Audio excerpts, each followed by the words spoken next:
राम राम जी सारे ना, होपफुली सारे ठीक ठाक होंगे। तो आज की वीडियो में बात करेंगे एमडीयू के एग्जाम्स के बारे में, यानी कि आपके जो एग्जाम्स होंगे अभी जो बच्चे कॉलेज में पढ़ रहे हैं, फर्स्ट ईयर के सेकंड ईयर के जो भी हैं, उसके साथ साथ जो यूनिवर्सिटी में पढ़ रहे हैं, फर्स्ट ईयर का बच्चा या फिर सेकंड ईयर का कोई भी बच्चा हो सकता है। तो आपको आपके पेपर अटेम्प्ट कैसे करने हैं जिससे कि आपके नंबर है वो स्कोरिंग हो, आपके नंबर अच्छे आए। जो टीचर है, एग्जामिनर है, आपका नंबर काटने से पहले एक बार सोचे कि इसका नंबर काटे या नहीं काटे। तो वो आपको पेपर है वो कैसे अटेम्प्ट करना पड़ेगा उसके लिए। ओके, तो कुछ चीज़ें होती है उसकी बेसिक की जो चीज़ें उसके बारे में आज की वीडियो में बात करेंगे। पेपर लिखना कैसे होता है उसके बारे में अगली वीडियो में बात करेंगे। तो पहले पेपर अटेम्प्ट करने के बारे में बात करें। देखो, इसमें हम बात करेंगे सबसे पहले पेपर आपको कैसे अटेम्प्ट करना होता है, उसमें आपको कितने पेज भरने होते हैं, कितने नंबर मिलते हैं आपको। उसके साथ साथ टाइम मैनेजमेंट के बारे में बात करेंगे, क्योंकि आपको पता ही होगा कि कोई भी काम आप करते हो अगर उसमें आपका टाइम मैनेजमेंट नहीं है तो वो काम आपका आपके अकॉर्डिंग कंप्लीट नहीं होता है। तो इन चीज़ों के बारे में आज की वीडियो में बात करेंगे। जो फर्स्ट ईयर के बच्चे खासकर वो इस चीज़ के ऊपर ध्यान देना।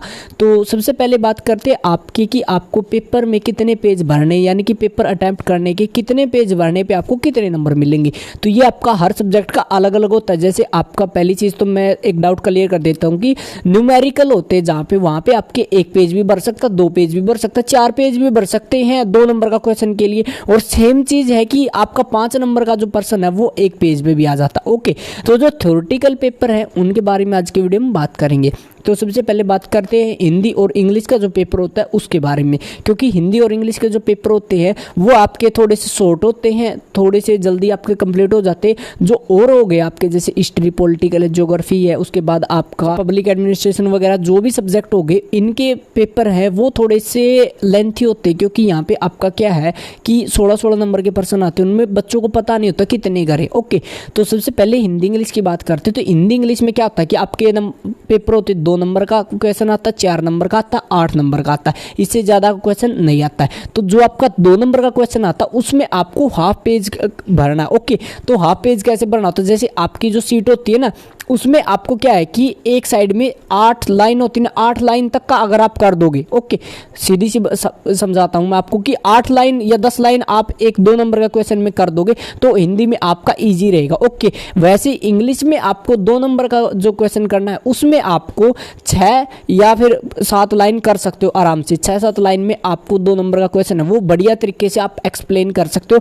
टू द पॉइंट लिखना होता है। ओके, अगर आपको किसी चीज़ के बारे में पूछ लिया तो उसके बारे में टू द पॉइंट लिखना। आपको ये नहीं है कि वो इस लेसन में दिया गया, इसके राइटर ये है, ये पोइम है, ये इसका, ऐसे नहीं। टू द पॉइंट, ये चीज़ है ऐसे ऐसे, उसके बारे में बाद में थोड़ा समराइज कर दो, कोई दिक्कत वाली बात नहीं है। ओके, तो उसमें क्या कि टीचर देखेगा हाँ भाई टू द पॉइंट लिख रखा, चेक कर देंगे। ओके, पेपर चेक कैसे करते हो उसके बारे में अलग से वीडियो आएगी आपके लिए। ओके, तो ये हो गया आपका 2 नंबर का। अब 4 नंबर का क्या आएगी, 4 नंबर का अगर आपको हिंदी इंग्लिश में करना तो आपको एक खड़ी सीट भरनी है। ओके, जहाँ पे आपको 10 लाइन में आधा पेज भरता था वही आपको 4 नंबर का में क्या है कि वो 16 जो भी लाइन होती है एक पेज के वो कर सकते हो आप। ओके, उसके बाद होगी आपकी 8 लाइन की बात, हिंदी इंग्लिश दोनों की बता रहा हूँ पहले मैं। अब आपकी बात करते हैं 8 नंबर के क्वेश्चन के लिए। 8 नंबर में क्या है कि आपको हिंदी में आपको 3 पेज भरने होते हैं। ओके, 3 पेज आप कैसे भरोगे, जैसे एक सीट होती है, एक इस साइड हो गया, उसके बाद दूसरा इस साइड हो जाता है, तीसरा इसके उस साइड होता है। ओके, 8 नंबर का अगर आप इतना भी कर दोगे तो आपका इजीली आपके नंबर स्कोरिंग रहने वाले। ये नहीं है कि आप 6 पेज का भर दोगे 8 नंबर का और 2-2 के छोटे छोटे लिख दो, ऐसे आपका पेपर नहीं होने वाला। ओके, अगर आपकी राइटिंग्स अच्छी है, आपकी जो राइटिंग स्पीड अच्छी है तो आप इसको ज़्यादा भी कर सकते हो। ओके, वो आपके ऊपर डिपेंड करता है। लेकिन जो बेसिक्स ही होते हैं, बेसिक रिक्वायरमेंट के हिसाब से टीचर जहाँ पे नंबर देता है उसके बारे में मैंने आपको बता दिया कि इतने इतने नंबर का करने से आपके जो नंबर है वो कटेंगे नहीं और आपको अच्छे स्कोरिंग होंगे। इसके बाद आपको हिंदी का, इंग्लिश का आपको समझ में आ गया कि आपको 2 नंबर का कितने में करना है, 4 का कितना, 8 का कितना। इससे बड़ा क्वेश्चन आता नहीं हिंदी इंग्लिश में। अब बात करते हैं आपके थ्योरेटिकल पेपर है जैसे history, political, public administration, geography वगैरह। इसमें क्या होता है कि आपके 16 नंबर के क्वेश्चन आते हैं। ओके, तो इसमें क्या है कि 16 नंबर का क्वेश्चन में आपको मिनिमम 6 से 8 शीट भरनी पड़ेंगी। ओके, मतलब 6 पेज भरने पड़ेंगे। जैसे आपका कोई एक पेज होता है 1, 2, ऐसे 3, 4, 5, 6, 7, 8, यानी कि खड़ी 4 शीट। ओके। खड़ी 4 सीट आपको एवरेज भरनी पड़ेंगी। उसके लिए आप अपनी जो राइटिंग स्पीड है वो चेक कर सकते हो। कोई भी क्वेश्चन उठा के अपनी टाइमर लगा के लिख के देखो, आप कर सकते हो नहीं कर सकते हो। ये चीज़ आपकी हेल्प करेगी कि आपको कितना पेपर आता है कितना नहीं आता उस चीज़ में भी। ओके, तो आपको 16 नंबर के में खड़ी 4 सीट एवरेज भरनी पड़ेंगी आपको, या फिर आप 7 पेज कर सकते हो। खड़ी 4 में 8 पेज हो गए ना, 7 पेज कर सकते हो, कोई दिक्कत वाली बात नहीं है। और इसमें ये होगा कि आपका जो मतलब खड़ा पेज है वो ऐसे होता है कि हिंदी में आपको 2 से 3 नंबर मिलते हैं। ओके, एवरेज मैक्सिमम कितना है कि हिंदी मीडियम का स्टूडेंट है उसको एक पेज के ऊपर 2 या 3 नंबर मिलते हैं। अगर आप इंग्लिश में पेपर अटेम्प्ट करते हो अपना तो उसमें वहीं पे 3 से 4 नंबर मिलते हैं आपको। ओके, यानी कि अगर आप हिंदी में 8 सीट भरोगे और इंग्लिश में आप 4 से 5 सीट भरोगे तो आपको नंबर इक्वल आएंगी। तो आप जहाँ पे कंफर्टेबल हो वहाँ पे कर सकते हो। जिसको हिंदी मीडियम है वो हिंदी मीडियम में कर सकता, कोई इंग्लिश वाला है इंग्लिश में इतना ही कर सकता। कि इंग्लिश वाला भी 8 सीट भरे तो उसकी ज़रूरत नहीं होती भाई, 4-5 सीट से 5 या 6 सीट से आपका काम चल जाएगा। इसके बाद बात करते हैं कि आपको पेपर कैसे अटेम्प्ट करना है, यानी कि टाइम मैनेजमेंट। टाइम मैनेजमेंट आपका बहुत ज़रूरी है, क्योंकि कई बार क्या होता है कि आप पेपर कर रहे होते हो लेकिन उसमें क्या होता है कि आपने पहला पेपर है, जैसे मान लो कि हिस्ट्री का पेपर है। ओके, पहला जो क्वेश्चन इजी आ गया, हमेशा इजी क्वेश्चन आता पहला, क्योंकि एग्जामिनर को पता होता है कि इसको ये क्वेश्चन आता है और इसमें ये लठ गाड़ देगा। ओके, तो वही चीज़ आप करते हो। जो 40 मिनट में क्वेश्चन करना तो उसको 1 घंटे में क्वेश्चन को कर देते हो। एक क्वेश्चन 1 घंटे में, बाकी 4 क्वेश्चन कितने घंटे में होंगे भाई, वो नहीं होता। पूरा पेपर आपका अटेम्प्ट नहीं होता। इससे अच्छा क्या है कि आप अच्छा लिखो, लिमिटेड लिखो और पूरा पेपर करो। ओके, मान लिया आपने एक क्वेश्चन कर दिया है, उसका आंसर बढ़िया तरीके से 1 घंटे में कर दिया, उसका 16 में से आपको 14 नंबर दे दिए और ऐसे ऐसे करके आपने ये कि पूरा पेपर कर दिया। उसके बाद ये कि अगला तो आपका छोटा करना पड़ेगा आपको, क्योंकि टाइम कम बचेगा। उससे अगला और छोटा करोगे आप, उसके बाद एक क्वेश्चन आपका बच भी जाएगा बड़ा। फिर क्या होगा कि 12-13 नंबर तो उसके वैसे ही कट गए। इससे अच्छा है कि वहां से 2-2 नंबर कट जाते तो इसमें अच्छा नंबर आ जा सकते थे आपके। ओके, तो इसमें आपको क्या करना, टाइम मैनेजमेंट। अब मैं आपको एवरेज सा टाइम मैनेजमेंट बता देता हूं कि आपको अगर 16 नंबर का क्वेश्चन करना है तो उसमें आपकी 38 से 40 मिनट आपको एवरेज टाइम चाहिए।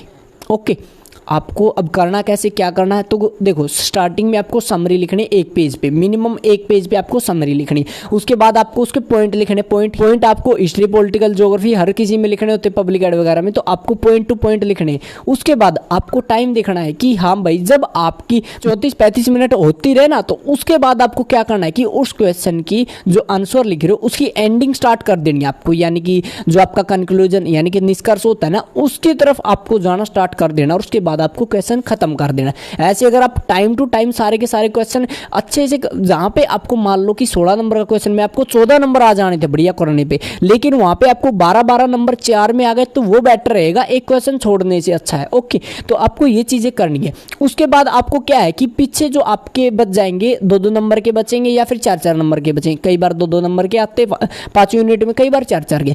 तो उसमें क्या है कि आपको सोचना पड़ेगा, क्योंकि टू द पॉइंट लिखने होते हैं क्वेश्चन, तो उसमें आपको हेल्प मिल जाती है कि आप सोच के आराम से क्वेश्चन लिख सकते हो। उसके बाद आपकी 10-15 मिनट एवरेज बच जाती है, तो उसमें क्या होगा आपका कि इसमें आप पूरे के पूरे पेपर को समराइज कर सकते हो। कहीं मैंने पॉइंट नहीं लिखा, कहीं पे मैंने क्वेश्चन नंबर नहीं डाला, कहीं पे मैंने अंडरलाइनिंग नहीं की है। ठीक है, इसके बारे में बताएंगे अंडरलाइन करने के क्या फायदे होते हैं, कहाँ पे अंडरलाइन करनी चाहिए, सारी चीज़ों के बारे में। ओके, वो अगली वीडियो में बात करें। तो इसमें क्या आपको कि आपको सारा का सारा पेपर समराइज कर लेना, कहीं पे आपकी कोई गलती तो नहीं रहेगी। ये सारी चीज़ समराइज हो गई, उसके बाद आप अपना जो पेपर है टाइम से आप दे सकते हो एग्जामिनर को, जो आपके एग्जामिनर की ड्यूटी है। क्योंकि अगर आप वो है कि सर 5 मिनट रुक जाओ, 2 मिनट रुक जाओ, वो छीन के ले जाएगा और मे भी छीनने में उसकी गलती नहीं आएगी। अगर छीनते टाइम आपकी शीट फट जाती है या कुछ भी होता है ना तो उसके जिम्मेवार आप होते हो, ना कि एग्जामिनर। ओके, और वही फिर जब एग्जामिनर देखेगा कि इसकी शीट तो ऐसे तोड़ मोड़ के दे रखी है